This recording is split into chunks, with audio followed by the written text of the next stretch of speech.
I'm trying again. Are you guys still excited? Yes. Are you getting great knowledge? Yes. All right. I like that a little better. We are full. You're full. All right. That's what I like to hear, that you are full. But you can never be full enough because we have to have dessert. You have to have dessert. That's right. And we have dessert for you here on today. At this time, we're going to have a brief panel. We're going to have a smaller panel discussion by Dr. Terry Solomon, who is the director of the African American Research Institute, and also Mr. Randy Sadler, who is the president of the Chicago Association of Black Social Workers. Let's give them an awesome round of applause. May I say something? Of course you can. What you got to say? We were just back here talking, in between her sobbing and crying, that if nothing else comes out of what has taken place this weekend, Yes. if nothing else comes out of it, God had a plan. Yes. And you are a very spiritual man to be able to pick up the message God was sending you. Yes. And He's got your back. Yes. Yes. So if nothing else comes out of that, what is taking place here was meant to be. Yes. And Ms. Miriam, if I could just add to that, it's not a nothing else. This was God's plan. And I understand how I understand exactly how you said it, but this was God's plan. Everything that God does is profound. No matter how small it may look on that scheme, everything that God does is simply profound. I mean, look at who you are. When you stand and you look in the mirror and you see the image of who you are, can't you just see just how unique God's profoundness is? Yes. He made us all different, regardless of how small or how large some of the things may be on us that we may want to change. It's still profound. It's beauty in His eyesight. It is beauty. That's right. And He made us all to be simply beautiful. And if you look at your mind, and the thing, if we just look at ourselves as a people, and some of the things that we've endured as a people, some people couldn't have made it. Mm-hmm. They're not here. But we're here for a purpose. God has a purpose. There's a calling and a purpose on. Okay, Bishop Harvey is not going to preach today. Because I love the Lord. Yes, I do. And I own the Lord wherever I am. I own the Lord wherever I am at. Because without Him, I would not be. Yes. Pastor Harvey's little chocolate baby wouldn't be if it wasn't for him. So, God has just been good. He is simply awesome. And I love the fact that I have a boss that allows me to be me. Because we could be on the congressional floor. When we were talking about health, on the congressional floor one day in D.C., the congressman said, well, Nikki, why don't you? I said, I have no problem with telling people how good God is, Congressman. 2 strokes and a heart attack, being told that I would never walk or talk again. Wow. Oh, but God. Oh. But God. Yeah. See, that's where that comes in at that but God. When we can't see our way through whatever's going on, we say, but God. That's right. So that's important. You know, the young lady brought up the Ochoa case earlier. And I know that you were not familiar, but it was simply heart-wrenching. Yes. Here it is. A young lady was lured on Facebook to a house where they would swap or sell for very small parts of like little, like things, almost like a consignment. and baby clothes, and she went to get a stroller. She was 9 months pregnant, and she went to get a stroller in late May. Yes. And when she reached the home, they basically kidnapped her and took the child from her womb and killed her. Put her in a garbage bag and in the garbage can. Yes. The young woman took the young baby that she had ripped from the woman's womb to the hospital Yes. and said that she had just given birth and that the baby was not breathing. They then examined her, but there was no evidence of her just giving childbirth. Yeah. And the child had been in intensive care for the last 8 weeks, 12 weeks, I believe, at Christ Hospital. And the baby made his transition on Thursday morning, I believe it was. Yes. Because he had traumatic brain injury from being ripped from his mother's womb. And they just found the murderers about a week and a half ago. And it was questioned on how this case was handled. And there's questions. Question. But I think sometimes it's always questioned on how, and I'm not a racist, so let me clarify. I'm not a racist. I'm just a realist.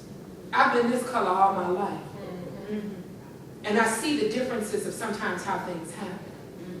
Being raised on the west side of Chicago, going to parochial school all of my life, and I guess I just didn't sound like everybody else from the west side. And my first job experience over the phone, Nicole Harvey was hired at this company through the phone interview. As a 16-year-old young woman going to Notre Dame High School, I was hired. I was excited. And when I got to the job, and I said, well, I'm Nicole Harvey. And the young lady said, oh, that's impossible. And I said, oh, no, it can't be impossible. I'm Nicole Harvey. You know, I was excited because I'm Nicole Harvey. I was excited. And she said, oh, no, you could dare not be our hostess. I said, excuse me? Oh, no. Let me see what I can do. Go have a seat in the kitchen. There was a restaurant called the Como Inn that was right down here in Newtown at one point in time. And I sat in the kitchen, and I asked the gentleman there, could I use the phone? Because I needed to call my dad and tell him what was going on, because my gut told me that this was not right. Because I was never taught color, but I knew that this was not right.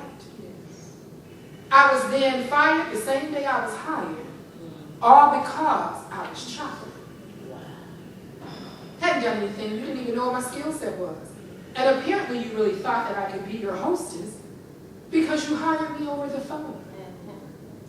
But when you viewed me, and I just think sometimes when people view us, they don't view us properly. Proceed. This is a profound set of people. I love them both. I love them more than words can say. And I know Annetta loves her material. She loved Randy too. And everybody she brings along, you can't help but love them because they be so sweet. So Terry, if you can begin the conversation. Thank you. I want to say, okay, thank you. I am indeed honored to be before you this morning and to be sitting next to my brother, Randy, and to be with my Black social work family. This is who we are. Barbara, Lenny, and Kate. We are always happy to have you back in Chicago. You know, this is home. And Arande, I remember your story. I remember your children being born, you know. And Dr. Sharon, sister,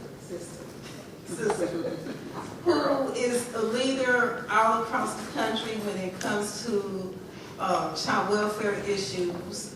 And also to my sisters, Jackie and Jackie, from the Illinois Department of Children and Family Services, who are part of the leadership team of the Black Administrators in Child Welfare Chicago chapter. And with Michael Burns and myself and several other people who are not here. We are indeed pleased to be part of this panel. But before I move forward, I would like to speak the name of our sister who is not here, and that's Sister Addie Hudson. Addie is having a health challenge, and I spoke with her earlier this week, and she was sad that she could not be here. But her presence and spirit is in the room, and we accept that. I wear many hats in Chicago, and one is that I am the executive director of the African American Family Research Institute, and I'm also an adjunct professor at the Jane Addams College of Social Work, University of Illinois at Chicago. So if you know anybody who's interested in being a social worker, tell them to come to Jane Addams. Ask them to call me. And so I want to talk a little about what I know about Sankofa. I was there during the birth of Sankofa. I remember that town meeting we had on the west side of Chicago, and it takes Congressman Danny Davis to tell you about the meeting as only he can. And we had the Mau-Maus were in the room, and they were telling DCFS what was wrong, about how they mistreat families, how people do everything they are asked to do, and they cannot get their children returned. And so I think Jess McDonald was the director. They were laying it on him real thick. And some of our brothers, they were not the regular educated brothers like Randy. They were the people who we say have boots on the ground. And what they thought about threatening and saying, I didn't come in here by myself. I got something on the side of me, and we had to let them know, but we got something too. You bring heat, we can bring heat too, But that was the birth of Sankofa, out of struggle and out of the need to address the pain and the suffering of our children and families. Over the years, Onetta has grown this organization and institution in a manner that it is well respected across the country and in Chicago because of the intergenerational housing she provides, but also because of her love for making sure that families are connected. Part of the work that I do, and around there, I want to talk a little about the work that we do. And I'm going to ask Ed to join me up here. Ed, you can come have a seat because I'm going to bring you into the conversation. But around there, the work that we do is like a relay. I'm a runner. Lenny is a runner. We used to run together. And one of the things that we do in terms of relay, not only we have what we call a Ragnar. And in Chicago, a couple of years ago, we ran 200 miles from Chicago to Racine. And we had a relay team. Each one had a leg. I was leg 7, which meant that I had to run 3 times. Once at, I'm going to say about 5 o'clock in the evening. Then I had a 3 o'clock in the morning run in the woods. Now, I'm a city girl, okay? And I was hearing all kinds of things in the woods. And I remember, I don't know what scripture it is, but it says, don't look to the left or look to the right when you're running. So I didn't look to the left or look to the right. I had to reach a point and I had to hand the baton to someone else who had to continue running. And so by the time we finished, everyone, because of the team, we had a 12-man team, we ran 200 miles. The work that we're doing in child welfare is like a Ragnar. We all run a certain distance. It may be at the foundation. It may be at the policy level. It may be at the research level. It may be at the administration level, or it may be at the direct service level. But we are part of the team. And you have to be able to hand off to different people who you can trust and understand that we're connected. Anetta has been part of that. So she has brought us all together to help support the work that she's doing and has handed off. And so one of the responsibilities that she has handed to me is to help her tell the story of Sankofa. Now, she's been around 20 years, so we know she didn't serve more than 1,000 people. But is it enough to say that she served more than 1,000 people? Is that enough? Then we say no. What's the story behind the service that she is providing? And one of the things, part of the work that I'm doing now, as part of the Sisters of the Academy, we have a grant from the N.B. Casing Foundation to help teach results-based accountability, so that at the college level, we have professors who are training students how to do performance evaluation. And I am the community partner, so I work with community-based organizations in different states. And so, of course, wherever I go, I take my family with me. So I took another with me, Sankofa. I said, well, we're going to do this program in Chicago with Sankofa. And so we are helping Sankofa to tell their story. For the first year, we trained Anetta. You know, if you want something to change an organization, you have to train the leadership. So we spent a year training Anetta, working with her and her leadership team so that they would understand what we meant by result-based accountability. The second year, we trained the staff, and I met with the staff, I would say, at least quarterly, to help them understand and think differently how to tell your story. And so now we're at the point that we have developed an evaluation tool so they can measure the work that they're doing. So result-based accountability is about the looking at population outcomes and program outcomes. And because Anetta is a program, we focus on performance measures. We talk about performance measures, but we don't talk about performance measures. So one of the things, we have 3 performance measures that we look at. How well did you do? What did you do? And is anyone better off? And so I can talk to Ed about, I can ask him the question about what have they been doing? Who did they serve? And he can tell me the population. So I'm going to do this with Ed so that you will understand when we talk about result-based accountability and you're telling your story to measure success so that you can go back to your funders and let them know, I didn't just serve 1,000 people. I can tell you that they are better off. I can tell you what difference we made. So Ed, how many people are you serving in your program at Sankofa?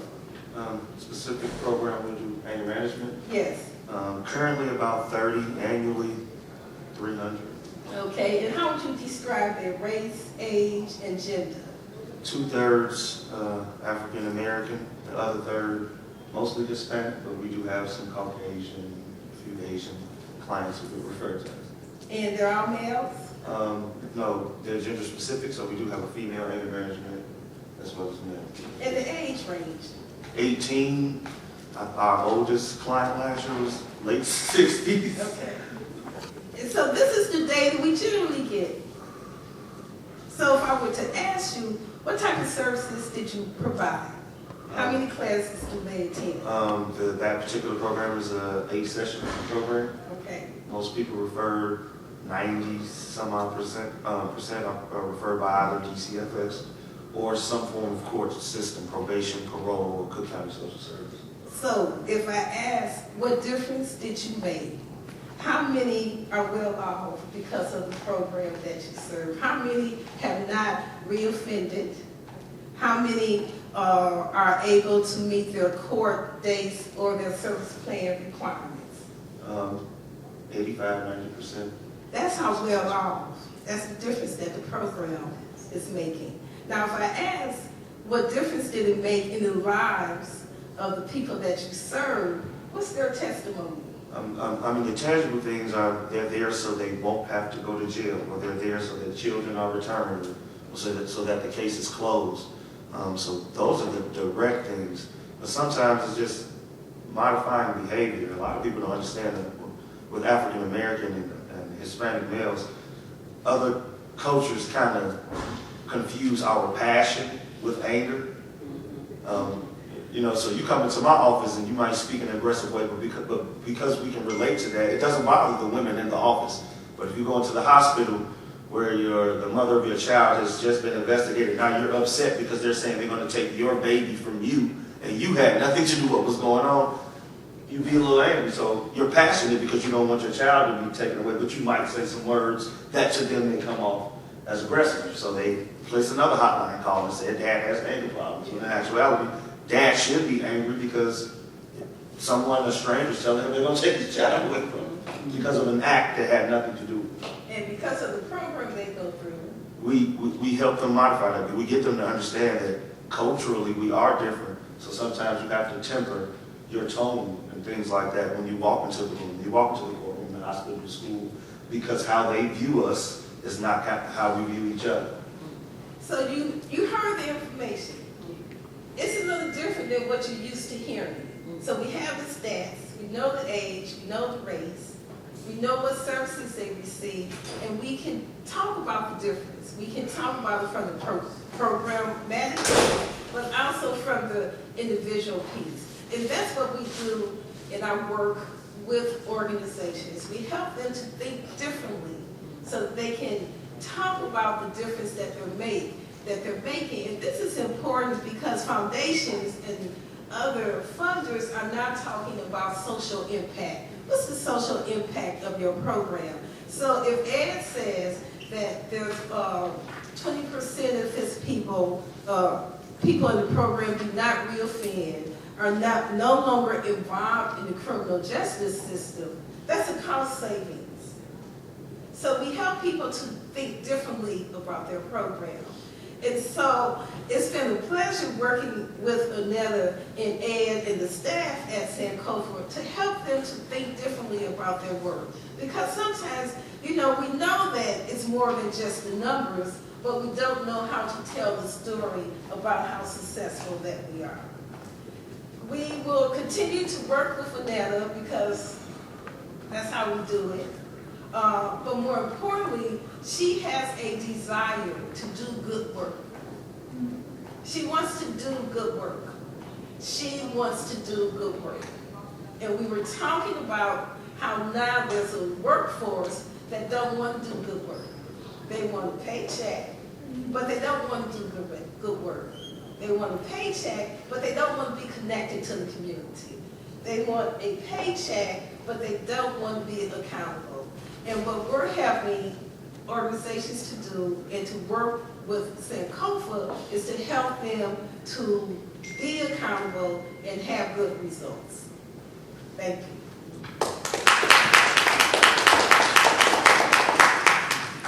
Okay, so I'm supposed to pick up right now. Yes, you are. Thank you all for having me.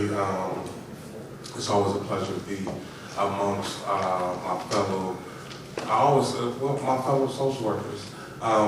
Most don't know that my background is psychology, but we all are interconnected. I'm the current president of the Chicago Association of Black Social Workers. And I'm always excited to work for Mama Annetta. Most in the room certainly know how she doesn't quite ask you to do a task. I'm called up and said, boy, you better show up. And so I'm here. Excited to be here as well. And so I know one of the things that the last meeting that we spoke, it was with Congressman Davis, and we were opening up the West Side Health Triage Center. And we were talking about the heroin highway. And so I wanted to come from a different lens today, just in talking about the youth. My career has been certainly nothing like Dr. Solomon, right? Because I'm a baby to it, but I do have experience in adoptions and foster care. And I would say that just more than anything, just serving my black families. Currently, I do psych evals around the city with various entities, most CPS, CPD, CFD, so Chicago Fire Department, Police Department, so on and so forth. And I'm called in because I have these folks that are aggressive.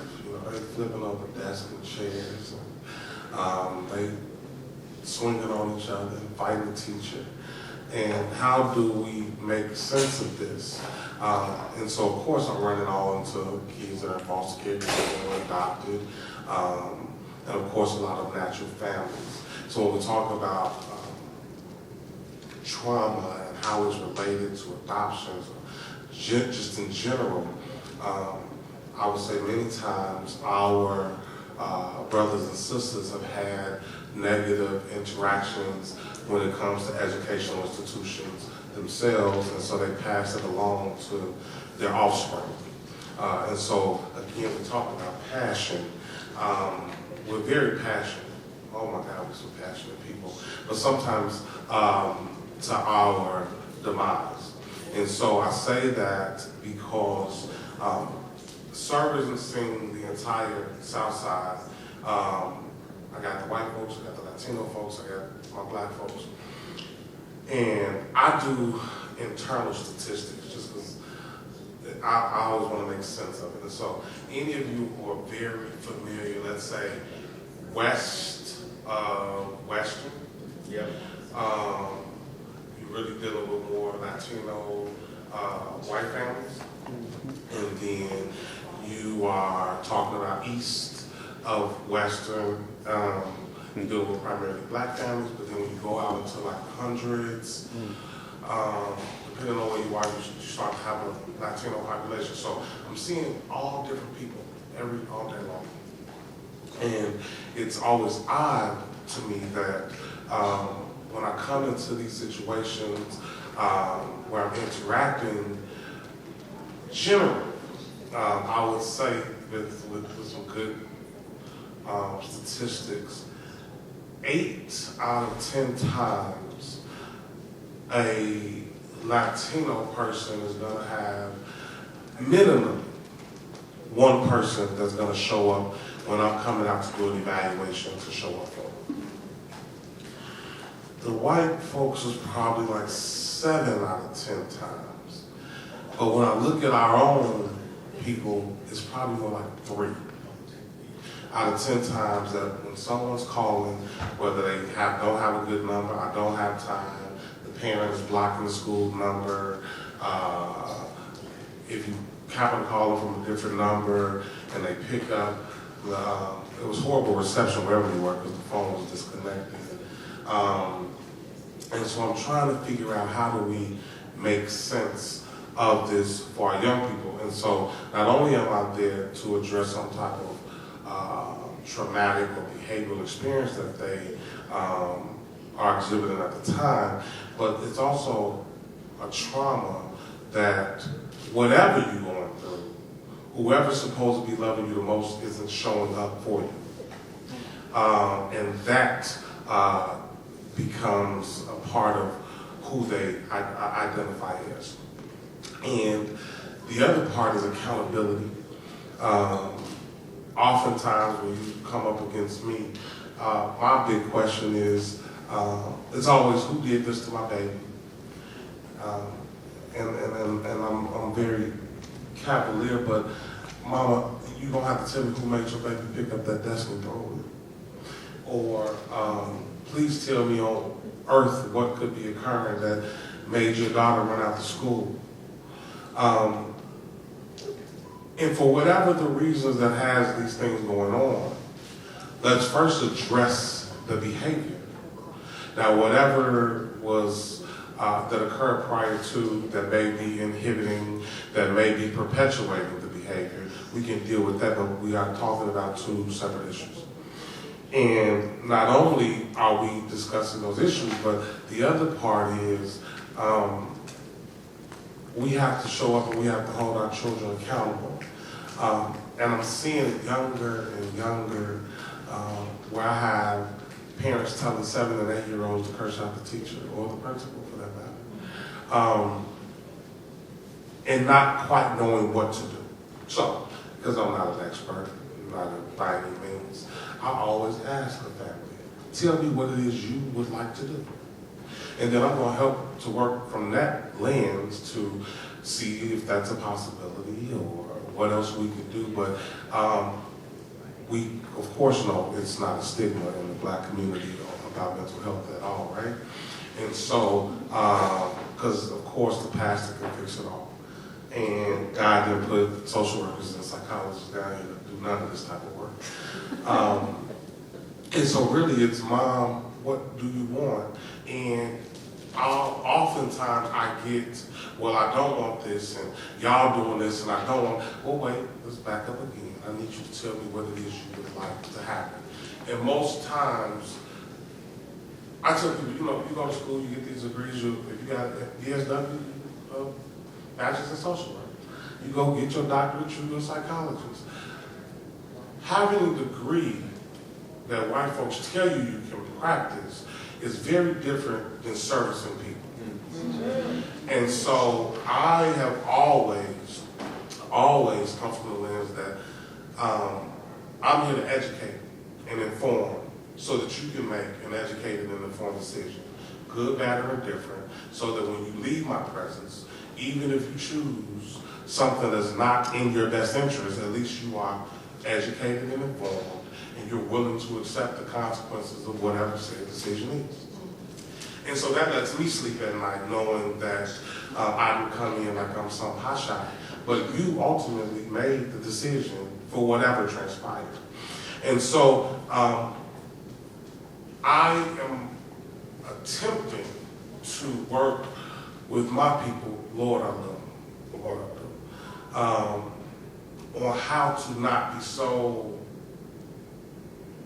aggressively passionate about their thoughts and feelings and how to convey what they would like with meaning so that people understand. And so it's not always about hollering and cussing and fussing. And not to say that you don't never have to use those types of mechanisms, but when you start working in these systems, people begin to exclude you because if you're too aggressive or I feel intimidated and your passion is coming off just a little too much and it makes me uncomfortable, then because of this system, I'm able to remove you from the process, right? And so you still don't have an answer or you still don't have a say in what's going on. Outside of that, in most of these cases, because I'm primarily servicing children, everybody got to lean to you. So if we have an internal understanding that as the parent, y'all can't do nothing without me. And so maybe I don't understand the processes, maybe I don't understand all of your fancy linguistics, but I tell you, just ask questions, ask as many questions as you can. I say that to say that our youth, our Black youth, in my opinion, become railroaded by these systems. And so I'm always talking about this. My Black social workers are definitely in the room, right? Because I have to first look to the Black community and make sure that I am a Black social worker practicing for the affinity of my people and in the best interest of my people and my community. And so I need folk to allow me to operate in that space to help them help themselves. With that being said, it's really about helping to figure out how to move our children away from being statistics, away from being a diagnosis. This is, I oftentimes tell people, everybody make money on black people or black people. So we're in an educational system and the teacher's making money off you. Then your kids get to acting up, so the detectives are called. And then they don't know what to do with them, so primarily the Chicago Fire Department, who white folks, making money off of them. And then, because no one knows what to do, then they call me in to do an assessment, and they making money off of them. But we're in a learning institution. So we're in the learning going on, right? And certainly, how can we better use these dollars as opposed to giving them to all of these other entities to work with us? Can we use them internally to work with ourselves? And so I am very, very, very, very passionate on educating our people about what psychotropic medications are, Yes. what mental health treatment options are available, having a depth of understanding when it comes to inpatient psychiatric treatment or partial treatment, outpatient treatment.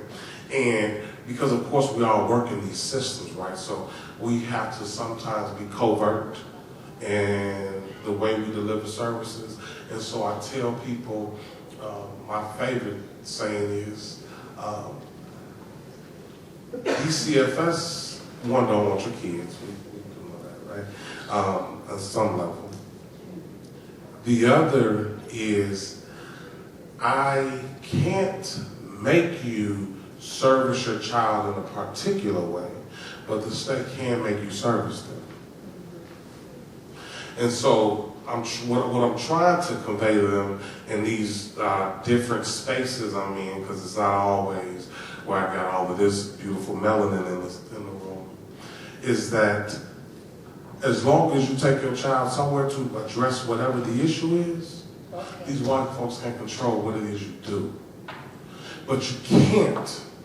Not only can you not do anything because we're in this perpetual system, but you really do, if you love your child in their best interest, you should be doing something to address them running out of a school or running or flipping over a desk or chairs or whatever behavior they're exhibiting. And what I find is that our families,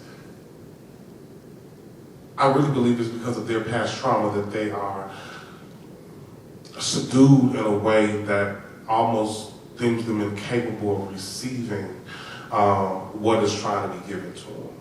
And so I am so thankful for the services that Sankofa offers, the anger management, the teachings, because by the time they get to me, either they're going to be referred to something like anger management, unsuccessfully completed anger management, but I'm a resource. I am literally there to provide whatever the heck you need or put you in touch with a person who can provide what that is that you need to move the family unit forward.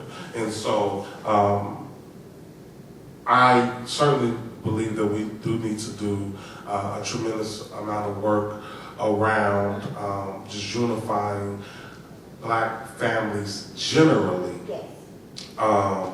where we are intra-connected and aren't relying on external forces to control how we navigate or parent our children. And so, do we have any questions?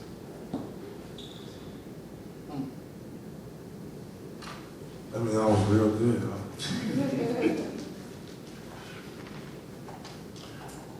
Any questions? So I wanted to ask you, in terms of your program, Dr. Solomon, with Annetta's program, I think that is part of the strategy to create the evidence-based work. So just connecting the two, we were having a conversation.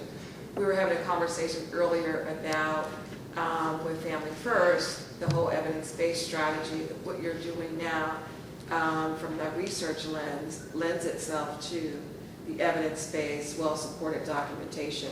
So I would just encourage you to make sure that you look at, and I can send you the, Clearinghouse has the standards out now. Oh, they're out now? Yeah, Okay. so that you could see what they're looking for at the federal level. And I would just go for the Clearinghouse distinction, category Clearinghouse distinction. Well, as you know, and I don't know if Anetta mentioned that we had a Family First meeting.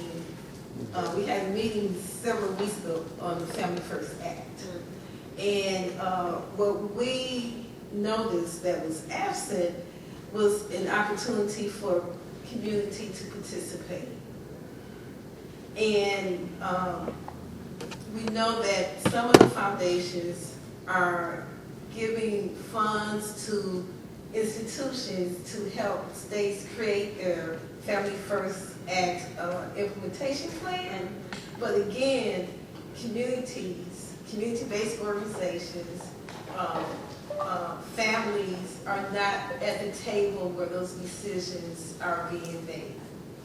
And so I think that the challenge for all of us is to hold the state agencies accountable and say that you can't move forward without us being at the table.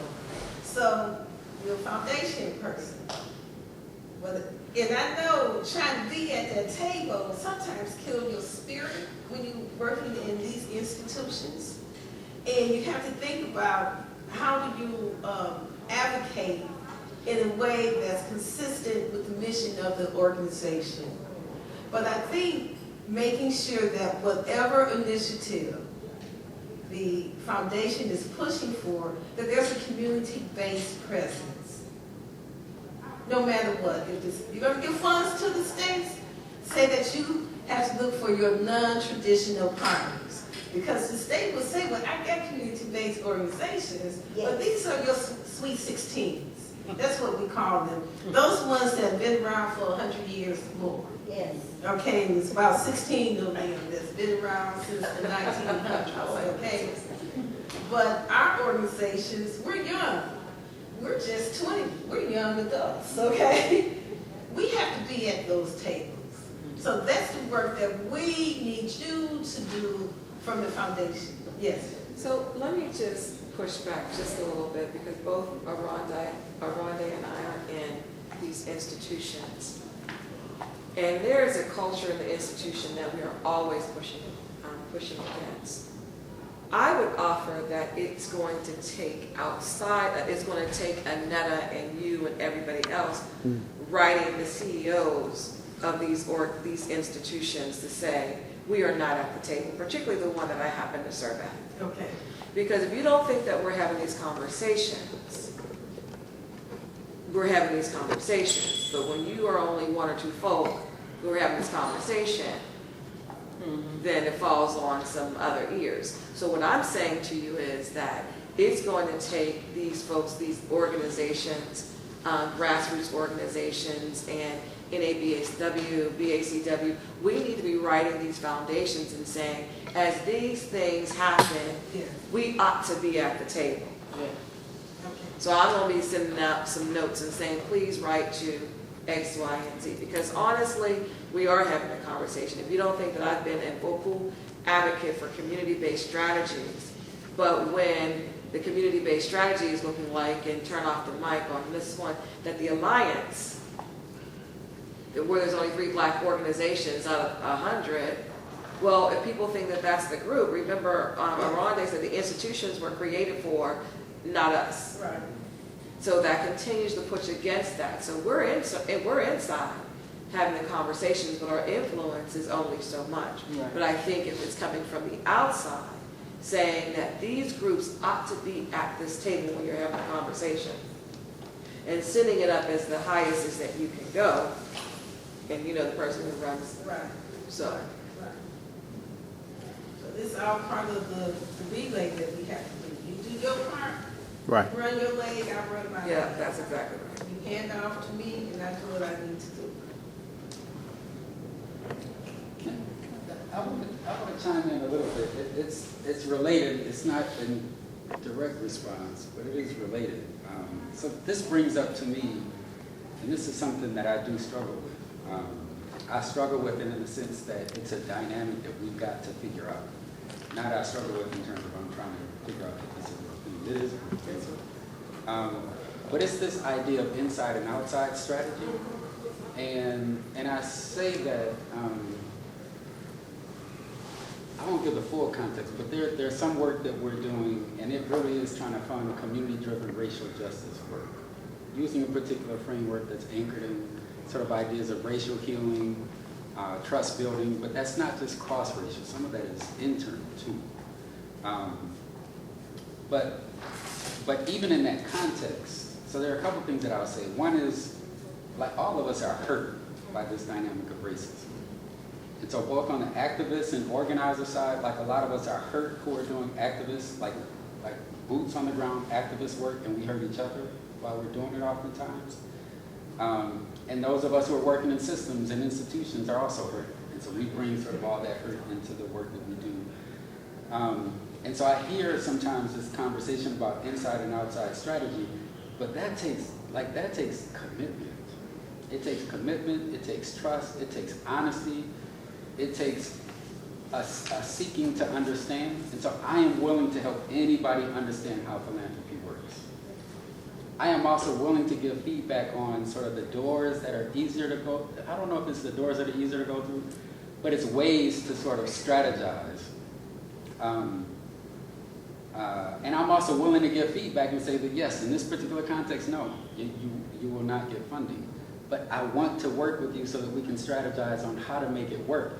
The reality is that for a lot of our small community-based organizations, like some of it is, that's a luxury, and so it feels like a luxury to go through a process or to go through sort of taking the time over 6 months or a year or something to try to develop those relationships and cultivate them and sort of develop a strategy so that you get access to those resources.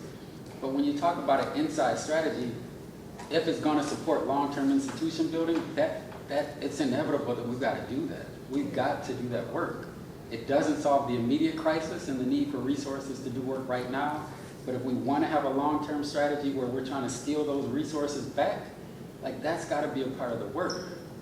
But it requires a different kind of conversation, and I'm saying this as somebody new to this philanthropic space. I worked for KC Family Programs. When I worked there, I didn't have the identity as philanthropy. I saw us as being technical assistants doing work to support, in my case, racial equity work in child welfare. But it is philanthropy. But grant making is definitely very different than operating. But either way, I just say that because I think that's a tension, and I'm holding this sensibility on whatever it is that I do in the future. Like, I'm clear that inside-outside strategies is not just sort of talking from the outside, but it requires people to be in trusting relationship with one another, who are committed to the work on the outside, and the folks who are inside these systems who are committed to the work. And it's hard because we bring the baggage, we bring the lack of trust, and we bring everything into the dynamic, but somehow we've got to figure that out if we're going to try to pull on those resources. The last thing I'll say, and I say this to some organizations, and usually it's out of frustration. There are organizations that are really, really clear that the work that they do is community-driven, it's community-supported, and it's independent. And so sometimes I have to tell organizations, if you don't like the terms of philanthropy, then go. There are organizations that are committed to doing independent work and don't want to have anything to do with philanthropy. And I belong to some of those organizations, and I have respect for those organizations. But if you want to get resources from philanthropy, you've got to understand how philanthropy works. And I think that's part of the point that you're making. And I think that that's a rub. And I think to the extent that there's this relationship between the justice-oriented work that our communities are continuing to do and philanthropy in this case, and this conference is not about philanthropy, I'm just making this point. Like, we've got to dig in and sort of wrestle with some of those creatures. Let me add just one more point to what you're saying. It Can you use the mic? So what? Could you use the Use mic? your outside voice, if not mic. Yes, ma'am. Yes, ma'am. That it also will require having the conversation that we need to have with one another to deliver excellence. Because when you work with philanthropy, at the very least, there is this shrouded expectation that you're going to deliver excellence. And some of us, in the work we do not deliver that excellence. And so the question then becomes, we ought to be able to have that conversation that with one another that others must not hear. But we have to be able to tell each other that, hey man, or hey lady, what you're producing ain't good enough. That's it. If I could just, so in Rhonda, I would just suggest to you that philanthropy comes in different places, because Casey Family Programs puts more money out in child welfare than the other foundations. So what I would say to you, though, when I've talked to grant-making foundations across this nation, this whole notion of what is excellent, Sure. that's a moving target. Right. So when foundations ask me, grant-making foundations ask me, why is it that black folks are not, or black organizations are not making application? And I would say to you, because when black folks show up, they need to have this volume of an application. When your friends show up, it's this. You can trust your friends with 300 million or 330 million, but you only want to give black folks 300,000 or 30,000.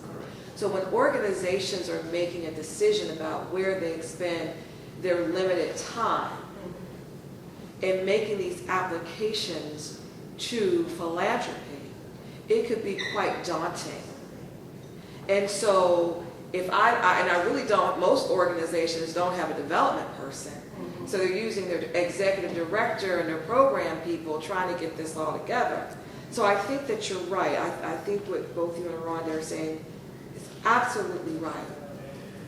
But we have to figure out, what is it that we want from philanthropy? Because philanthropy is very squeamish, and it's only that they only want to stay with something for this amount of time. When they're done with it, they're done with it. So what is it that we really want? And to your point, Terry, I think we must demand, and I'm saying those who are, we know who are out in the space about family first, we must demand that equity show up. Period. But you know what? Let me back up my back a little bit. Our reality is this, and we were having a conversation earlier about knowing where the money is, and having the money conversation. Our reality is that we historically have not built the foundations. We don't have the money